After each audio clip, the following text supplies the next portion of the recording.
Making money in crypto isn't easy. It takes a lot of patience, a lot of research, and to be able to ignore the noise. Someone's always going to have something negative to say about a coin that you have in your crypto portfolio. So you got to be able to ignore the noise. I've talked about a lot of coins on this channel. One of the most popular ones in the crypto space is SUI. The reason why I got into SUI probably around like 78 or 80 cents way back last year was I came onto DeFi Llama. I checked the TVL. I realized the TVL was growing like crazy, even though a lot of Solana holders was hating on this thing, saying SUI is trash, it's not going to be the next Solana. I ignored the noise. I bought some SUI for cheap, and SUI made me some pretty nice returns. If I talk about something more recent, it's going to be ZEBIC, right? ZBCN. So the reason why I got into this is I heard about it, went on X, did some research, realized the community was massive, looked into the project, it looked legit to me, and I decided to buy some ZBCN. Some people was just talking, saying, hey, this is never going to run. And then ZEBIC ended up running, made me some pretty nice returns. But the nice returns didn't happen overnight. It required research, patience, and to be able to ignore the noise. The altcoins I'm going to be talking about in this video requires all three of those things. But remember, nothing here is financial advice. I can always be wrong. So make sure you guys do your own research, okay? Before I get into the video though, if you're looking for a great crypto exchange, make sure you check out my link to BTCC.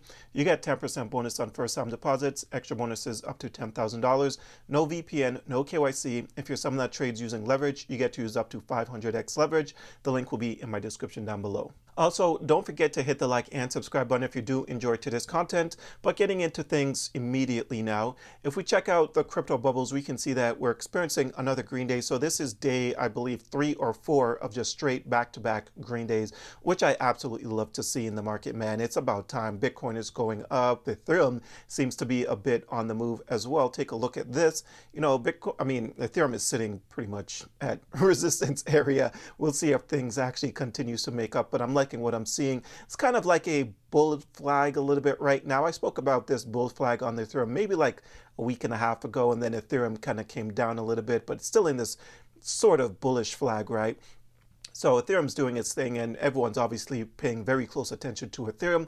If Ethereum runs, then that's when everyone's going to be like, hey, altcoin season is here.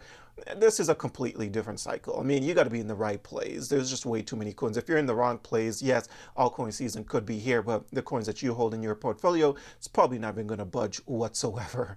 Let's be honest here. Okay, but the first coin that I want to talk about is this one right here, which is XPR. Now, the reason why I want to talk about this one, and I've talked about this, I believe, only once on my channel before. And one of the reasons why I want to talk about it is this, obviously, right here, the ISO standard. We know what type of cycle this is. This is a Donald Trump bull cycle. So political cycle, right? And anything ISO compliant is probably going to do pretty well this bull cycle. And XPR is sitting at a $98 million market cap. It's in payment, so you think like XRP, right? And then you look at the name XPR, XRP, change things around. People, I mean, it's kind of funny when you really think about it. And if this thing enters the top 100, all eyes are going to be on this, and people are going to get pissed off. They're like, what type of token is this thing? Like another, like a bootleg XRP type of, I just think the whole thing is hilarious. And something like this has the potential to run because of ISO, because of payment, and because of the ticker XPR, okay? Now, here's the thing. If you check out some of the comments, this person says, you already seen what was going on with the loan. If you don't think this ecosystem is going to explode, you're severely retarded.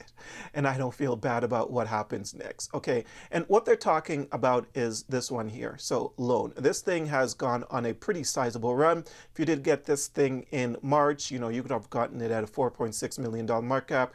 Right now, it is sitting at a 13.6, but it went as high as about a $14 million market cap, right? And then it's connected to XPR, as you can see here on their X account, on-chain trading, lending farms, perpetuals, soon powered by XPR network. So it's an entire ecosystem.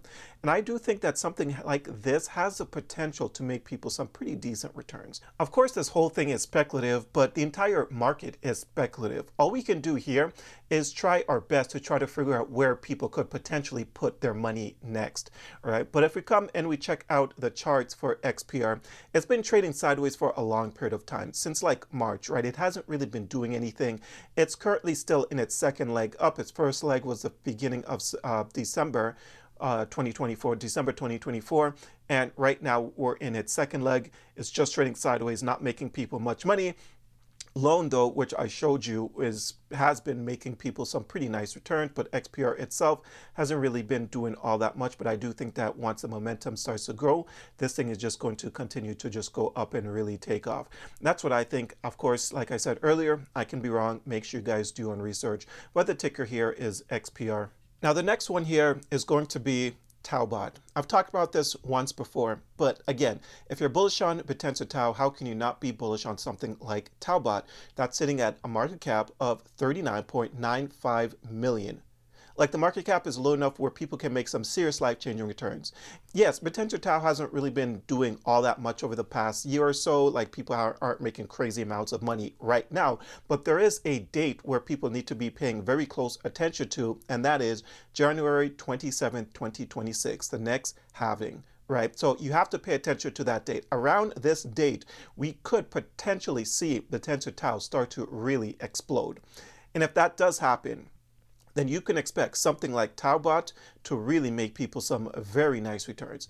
If you check out the holders distribution here for TABOT, you see that 31.74% is held by the top 10. My only issue with TABOT is the buy and sell tax, but I did hear that they're working on getting rid of that, but I don't think it's here yet. But once that does happen, I do expect this market cap to become a thing of the past very, very soon. All right, like, the price is only sitting at 46 cents. It did go on a bit of a run recently. Let's check it out. Over the last 7 days, it's down. Over the last 24 hours, it is up 21% here. All right.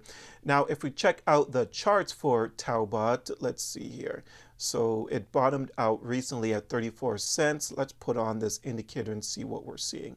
It actually shows that we're in a bullish momentum right now. When was this fired? I think this was just fired today. Let's take a look. So this was fired on June 10th, which is today, a bullish momentum. And what's very interesting about that is all these bullish momentums that was fired prior to that. So yeah, things are looking pretty healthy for TABOT here. And again, I do think that Potenza Tau is going to run, and then the ecosystem plays, the subnets is going to run as well. That's just how it goes. We saw it with SWI. If you got into SWI early with me, you saw it. SWI ran, and then we saw coins like Cetus and other ecosystem plays really just took off, and we made some really nice returns over there. But it all comes down to having patience and know that AI is probably going to have another run again this bull cycle, because that's just the world we're living in. We're living in a world of AI. AI is going to run again. Potenza Tau is a AI-related play, and Potenza Tau is going to make money, and then we're going to see the ecosystem plays really take off. Now take a look at this right here, what happened with TABOT. So it exploded, right? It went up to 66 cents, came down, and it retested this previous resistance. It stayed above this previous resistance right here. So as you can see, it came down, it stayed above that previous resistance, which is a very healthy sign that this coin is actually moving in the right direction. If we zoom in a little bit, it kind of looks like it's in this cup and handle pattern. Yeah, it just broke out of this cup and handle pattern. As you can see, you have the cup and you have the handle, and it's sitting above it right now. So definitely a healthy sign for TABOT, but it is still a low market cap. So I'm not saying everyone should go all in, and I'm not saying anyone should FOMO in on anything that I talk about in this video. But what I am saying, again, is do your research, have some patience, ignore the noise, and you're going to make a killing in this crypto space.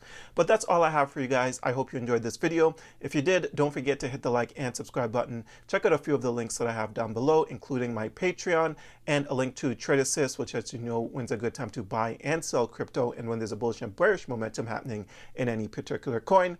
But until next time, take care.